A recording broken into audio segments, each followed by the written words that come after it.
Now, as for the remarks about the midterm, the average was 40, but the actual average is probably lower than that. I mean, the performance was lower than what we expect from this exam. I don't know if you had exams before or was too hard. At some point we did too many proofs. Sometimes it actually works in the opposite direction. The more you cover, the less students learn. So we covered a little bit more than we usually do. And then that maybe negatively affected you. So normally this exam should have a real average close to 45, 50 maybe. But so it wasn't as, like questions, some of the questions,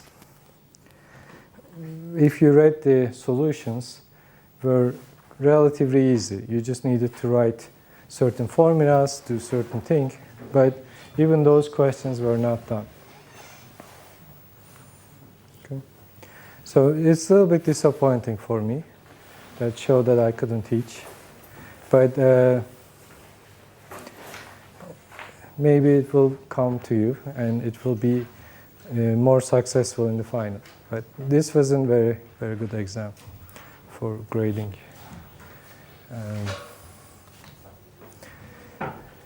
I mean, normally I will expect you get at least like the questions like 5A. I will expect everyone apply some formulas. And I mean, you don't expect people get 4. 4 is hard.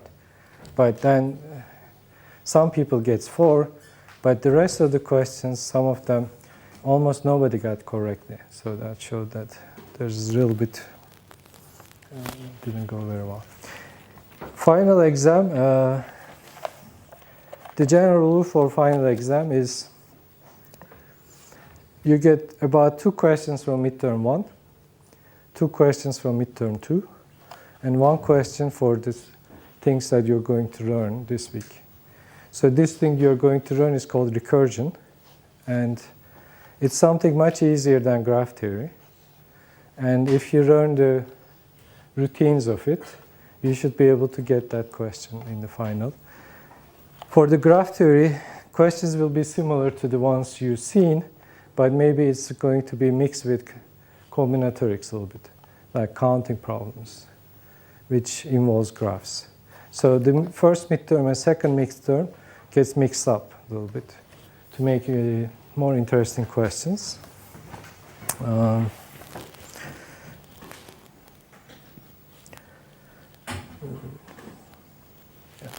So today we'll start recursion. Friday we will do recursion, all of it.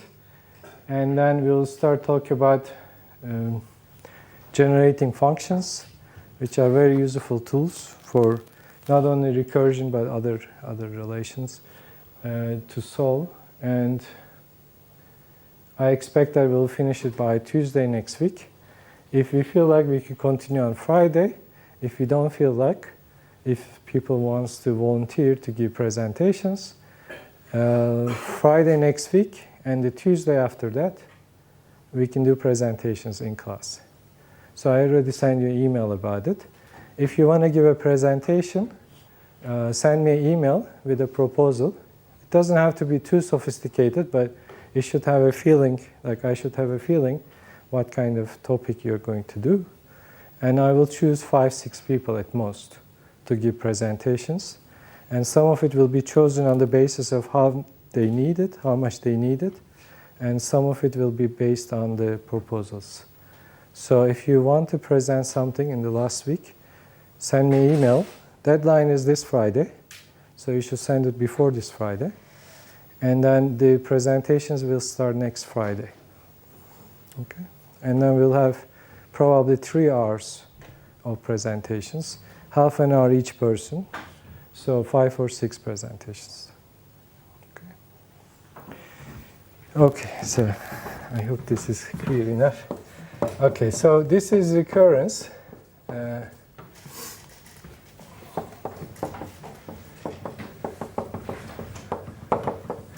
I'm going to cover it using Grimaldi. This is the section from Grimaldi.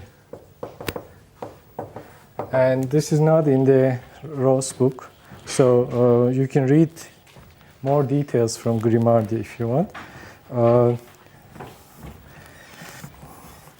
Essentially, the first part of this discussion will be how to solve second-order recurrences. We'll talk about first-order recurrence relations first, but I mean the main point is second-order recurrence relations. And there will be three types of it. A type, case A, case B, case C, or three cases where, so these are second-order recurrences, so they are second-order polynomials or quadratic equations that we'll be facing. These quadratic equations will have either two real roots, repeated root, or complex root. So depending on which case we are at, there will be three cases. The solution of the recurrences are different. And each of them will be like, if it is this way, then do this, and then you get the answer. So there will be very standard routines of how to do these things.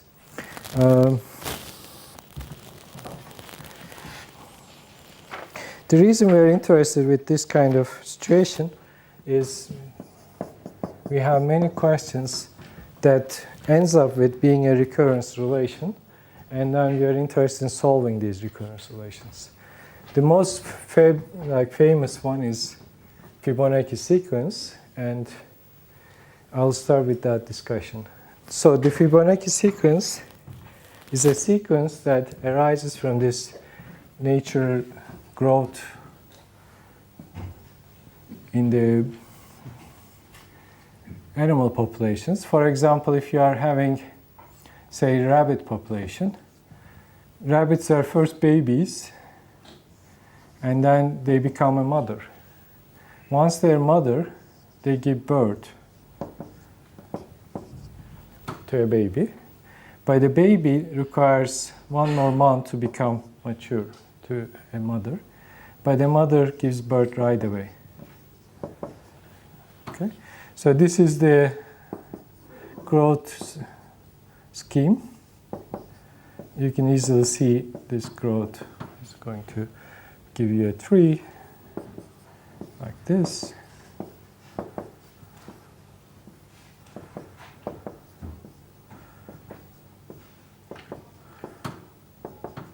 And so on. Okay. Now you're interested to know what will be your population after, say, n months.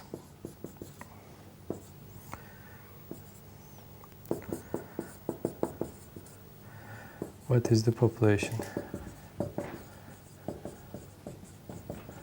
This is a very nature question. You could be having many questions like this with different...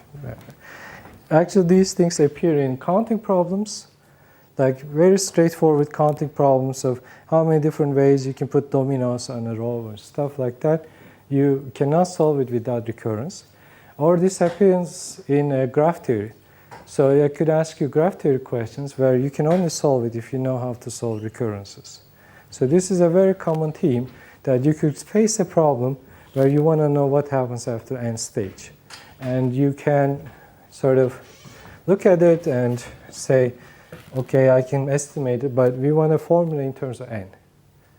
Okay? This is the common question. This is the word facing. So to estimate it or to look at the situation, you can say, okay, I have 1 baby, 1 mother, total population is 2, total population is 3, I have 5, I have 8, and so on. Actually, it will be 13 in the next one and so on. So you can ask, is there any reason why these numbers comes up like this? And is there any reason? Or is there a pattern with these numbers? It's Fibonacci. But also you can see that it is the sum of these numbers gives you the next number. Okay? So it's the sum of those two numbers gives you the next number. This means that if this population, say, is Fn, that means if Fn denotes the number of rabbits in this population, in the environment, on the garden. Let's say this is some garden. Then we can say that it makes sense to call it the zero stage. So maybe we could say this is the zero stage to make numbers look a little bit nicer. So this zero stage is one baby. First stage is one baby, one mother. So population is 1. And what we have here is that the sum of this is actually a relation. So it says that Fn is actually sum of the previous two numbers for n bigger or equal to 2. Now what you see here is called the recurrence relation. So this equation, such equations, are called recurrence. So these are actually differential equations of discrete mathematics. So in calculus or the courses afterwards, you see something called differential equations, and differential equations relate the rate of change to actual quantities. Sometimes you use differentials like derivatives in that. Sometimes this is considered like a differential equation in a discrete way because these shifts are like taking derivatives. But this is vaguely a reasonable concept. So these are called recurrence relations, and this is actually in particular, this is a second order relation. This is a second order relation.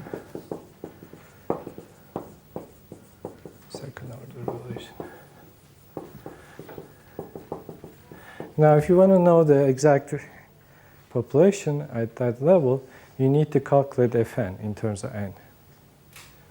Okay?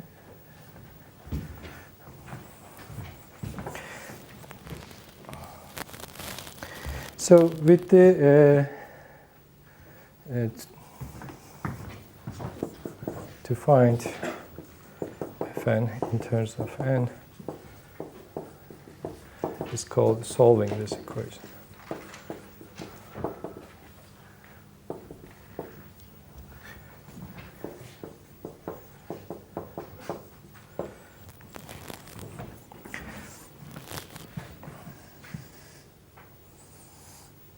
Okay. Now the solution of this equation involves a little bit complicated numbers. So I'm going to leave this at this point and write another recurrence, which we can solve it with cleaner numbers, and I will come back to this. Okay, so this sequence actually is called Fibonacci sequence. Fibonacci sequence. But I guess one Fibonacci sequence. The reason that you start with Fibonacci sequence is so natural in many ways, but also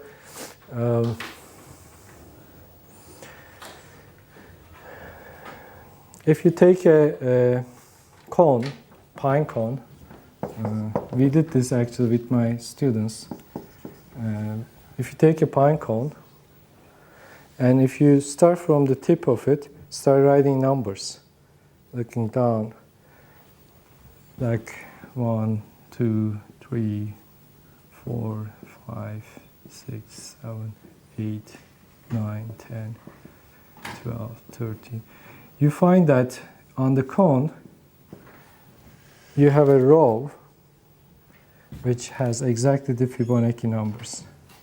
So if you take a pine cone and write the numbers on it, one row will be the Fibonacci numbers. So there's things like that in nature. You can, but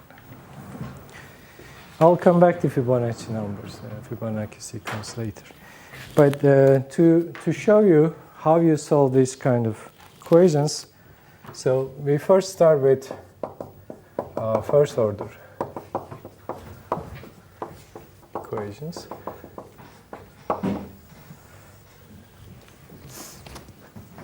So this thing had going back two steps, but you could have only one step going back. And if you have only one step, then it's easier to discuss. So suppose you have this equation.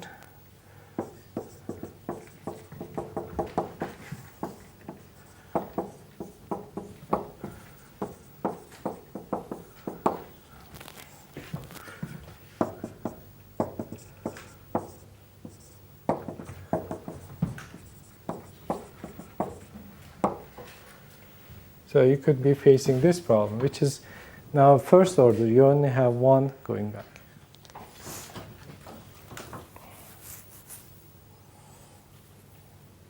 It turns out that the solution of these are much easier. So the general solution to these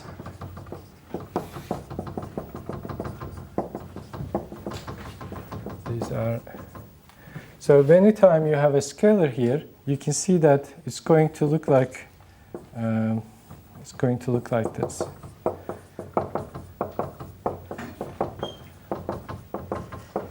So you basically guess the solution that 3 to the n, because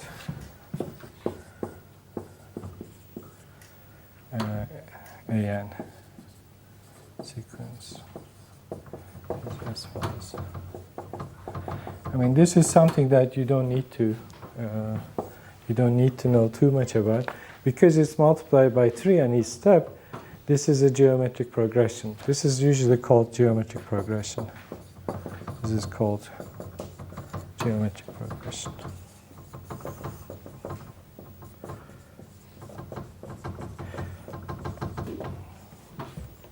So because you can see the solution directly on these cases, you are actually using this as a base to solve the second order ones. So let's try the second order and see if we can solve them. So remember, there's this 5 is A0, and this is the progression parameter.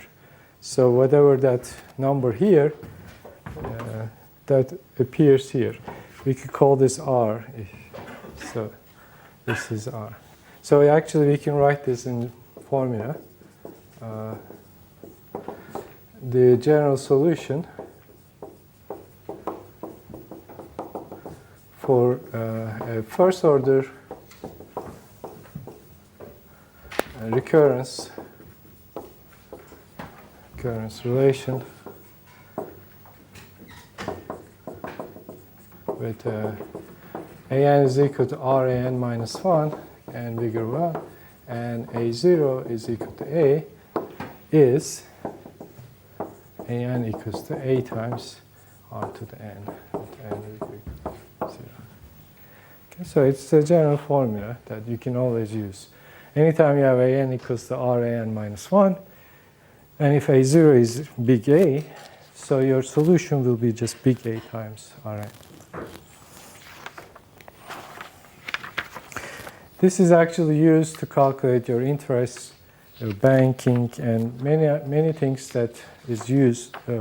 Many things in real life can be calculated using this. So I'm not going to go through that. But instead, let's try the second order.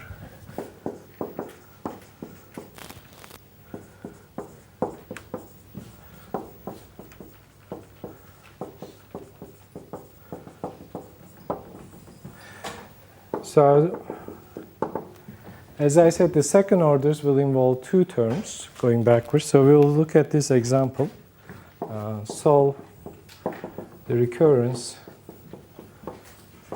relation. N is equal to minus an plus 1 plus 6 and minus 2.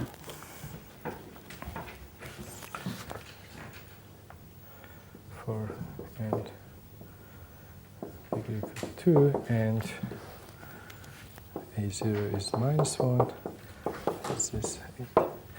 Now, this is now a legitimate question for the second order recurrence relations. This is our sample question, that if we can understand how to solve this one, this will be a model for any other solution that you find. It's a second order because, sorry, this is n minus 1. We are relating an with a minus 1 and n minus 2. So we go 2 steps down, whereas here you were going only 1 step down. So this is why this is first order and this is second order. Okay. And notice also that in the first order, you are saying that this is true for like starting with A1 and then you're given A0. Here you're told that this equation holds after 2 and you're given 0 and 1. So because the second order uses two terms before the number, relation is only true for n bigger or equal to 2, and you are supposed to be given first 2 terms. Okay? You need 2 unknowns. Two things has to be given to have a unique solution. So the differences are here you're given 1 term, and recurrence only refers to previous term. Here you go back to 2 terms, and recurrence initial values has to be 2. Now, we have a formula for the first. We'll see if we can develop a formula or method for this second orders. So how we solve a second order? This is what we're going to do. And then I will come back to Fibonacci to solve it.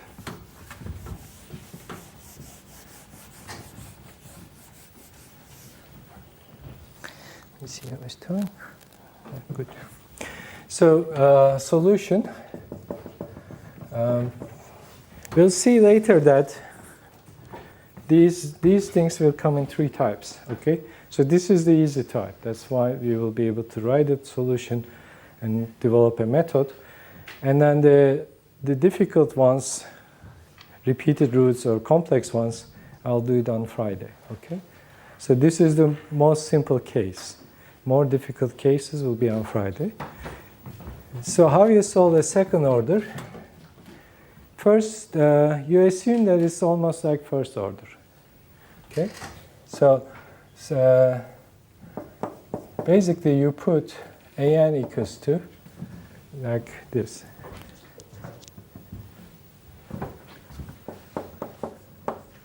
To the equation.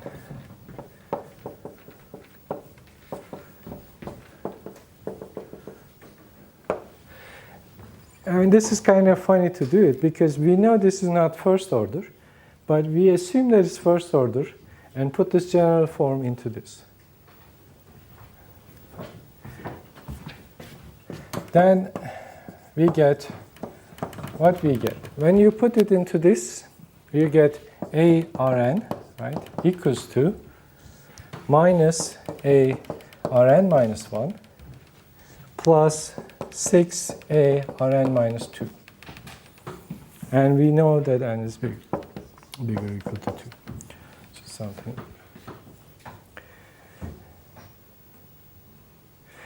Now we have common a here, and Rn minus 2 is also common.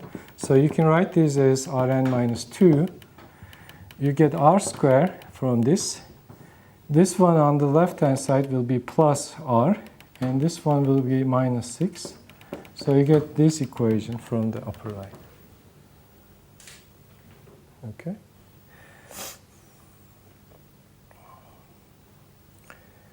Now, if a is 0, this is trivial solution, 0. So we can assume a is not 0. And also we can assume r is not 0. Because either of them 0, an is 0. When an 0, it's not going to work. I mean, these things are not 0, right? So it's not going to work. So we know an is non-zero. But if you assume these are non-zero, there's only one way this can be 0. That this is 0. Okay? This is where you get your, what we call a characteristic equation. So this is your characteristic equation.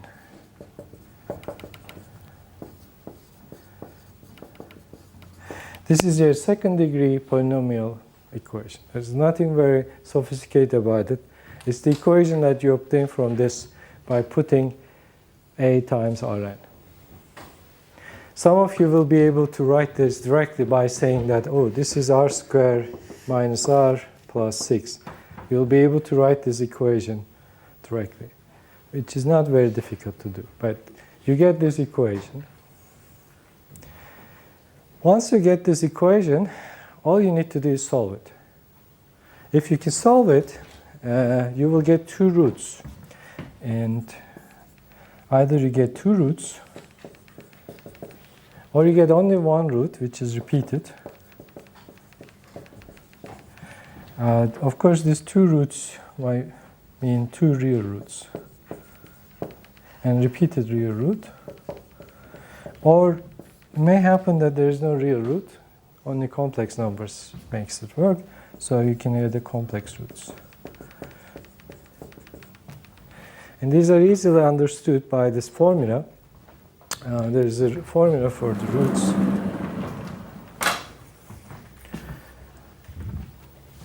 I'm sure many of you know this.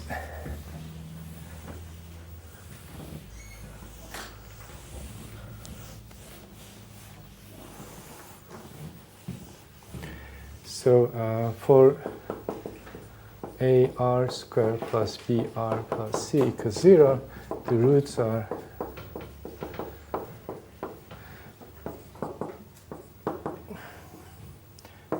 we have this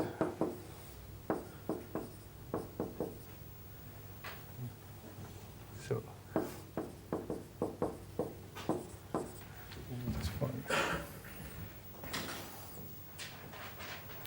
and then this inside, in fact, this inside b squared minus 4ac is called determinant.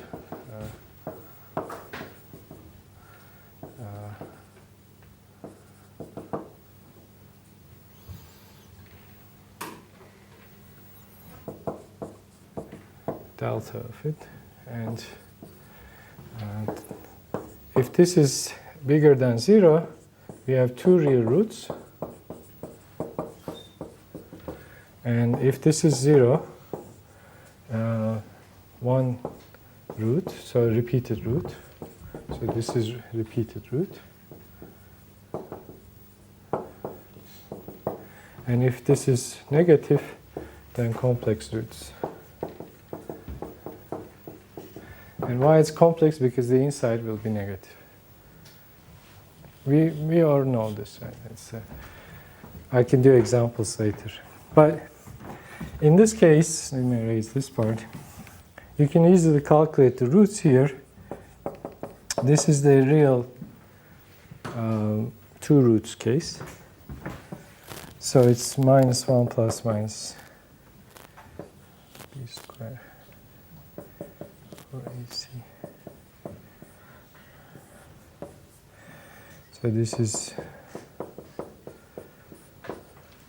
you can actually factorize this as well. Some of you may find it easier to factorize. So there are two roots here. One is minus 3, the other one is 2.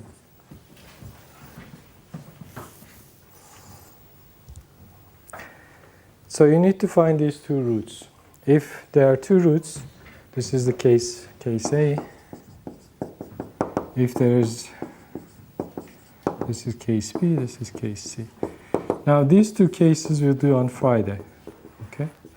And things change. They're a little bit more difficult. You have to deal with some more things. But case A is very straightforward. So we're in case A, so we'll be doing this very straightforward thing for this.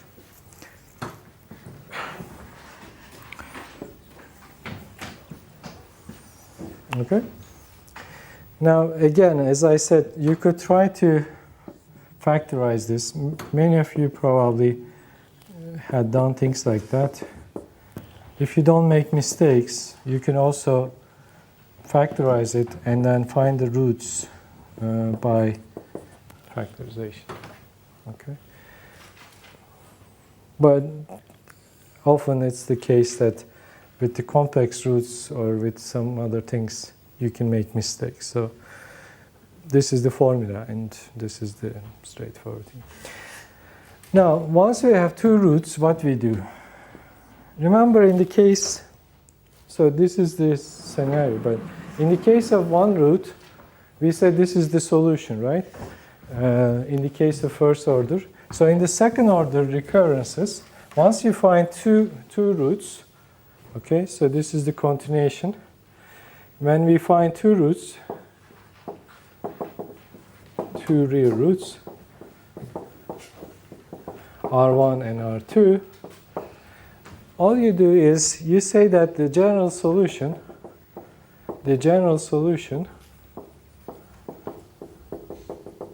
is an, so you write this like this, a1 times r1n, a2 times r2n, for n bigger equal to 0. You just say this is the general form.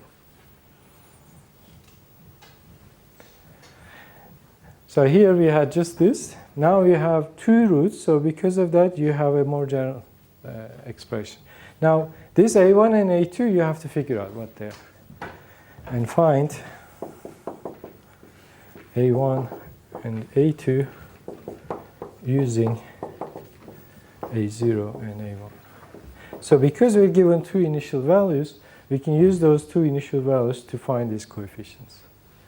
There will be two unknowns and two inputs. Let me show you how you do it on this case. So we have this. We found the roots 2 and minus 3. And this general fact told us that an should be a1 times the first one, a2 times the second one. So we just write that here. And to start from there, we find the solution. So in our problem,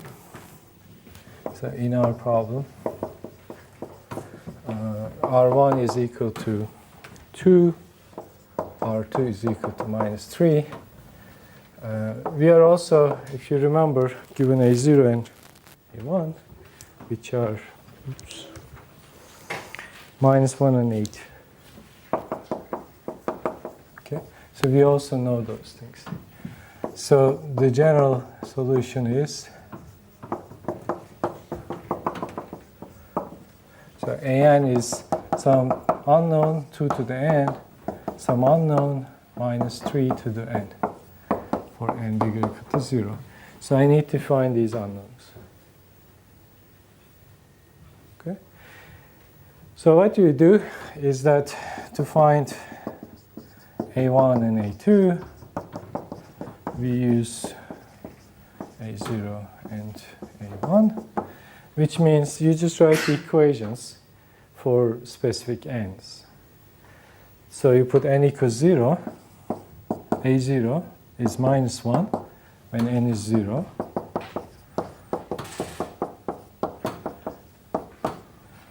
And then you put n equals 1, which you get this.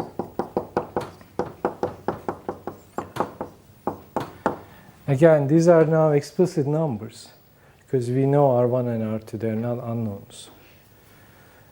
So it gives you equations. Minus 1 is equal to A1 plus A2. So these are 1. These are 1, 1. And then the second line gives you 8 is equal to 2A1 minus 3A2. So you get 2 by 2 unknown system. So this is called a 2 by 2 linear system.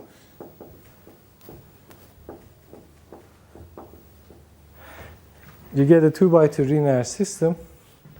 There's many ways to solve this. Some of you probably know linear algebra. You probably solve much more complicated linear algebra. But here, one way to solve it, you multiply one row with some scalar to make these scalars cancel each other. So in particular, you can multiply this row with 3. And you get this, okay? Multiply with 3. the other row stays same. And if you add these up, these cancels, right? So you can find that 5a1 is 5. From here, you get a1 is equal to 1. Once you find a1, you can find a2 by using any of the equations. So you can find a2 using this equation, and it will give you minus 2. Once you find a1 and a2, you have an, right? So conclusion is that an is equal to 1 times 2 to the n plus minus 2 times minus 3 to the n. And this is true for n bigger or equal to 0. And this is your solution.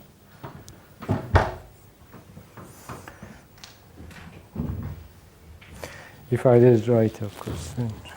Yes, that's the solution.